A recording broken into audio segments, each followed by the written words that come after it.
ஒரு சினிமாவை போய் தேர்ந்தெடுத்து பாருங்கள். சில நேரங்களில் வந்து இந்த மாதிரி படங்களில் போயிட்டு நம்ம பார்க்க வேணுன்ற ஒன்று பார்க்குங்க. சினிமா நீங்கள் போடும் தானம் ஞாபகம் வச்சுங்க. தானத்தை நிப்பாட்டுறாதீங்க. நிறைய பேர் வீட்டிலே உட்காந்து படங்கள் பார்க்குறீங்க. வீட்டில் உட்காந்து எப்படி படம் பார்க்க முடியும்? வெங்காயம் வெட்டிக்கிட்டே படம் பார்ப்பீங்களா? இல்லை புருஷனை திட்டிக்கிட்டே பார்ப்பீங்களா படத்தை? இல்லை பொண்டாட்டி திட்டிக்கிட்டே பார்ப்பீங்களா?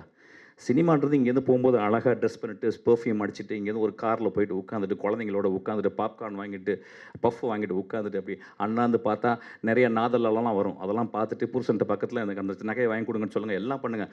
அதுக்கப்புறம் ஒன்று போடுவான் ஒருத்தன். அண்ணாந்து பார்க்கக்கூடிய விஷயம் கடவுளுக்கு அப்புறம் சினிமா மட்டும்தான். நான் என் சினிமாவுக்கு மட்டும் பேசல, எல்லா சினிமாவுக்கும் பேசுகிறேன். சினிமா பார்க்குறதே நீங்கள் மந்த்லி ஒரு எக்ஸ்பென்ஸ் வந்து ஒரு படம் ஒரு குடும்பத்தில் ஒரு 5 பேர் வீட்டில் போய் பார்க்கலன்னா அது குடும்பமே இல்லைன்னு நான் சொல்லுவேன். கோவிலுக்கெலாம் போகாதீங்க, படத்துக்கு போங்க.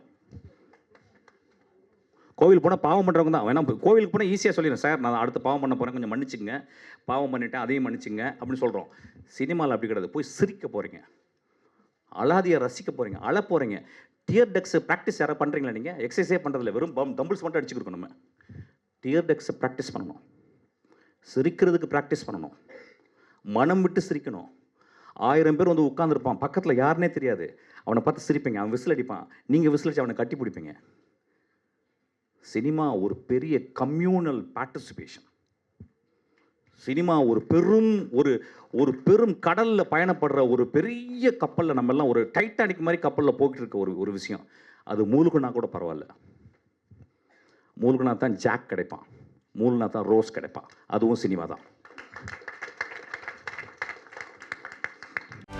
செய்திகளை உடனுக்குடனும் துல்லியமாகவும் தெரிந்து கொள்ள சப்ஸ்கிரைப் பண்ணுங்க.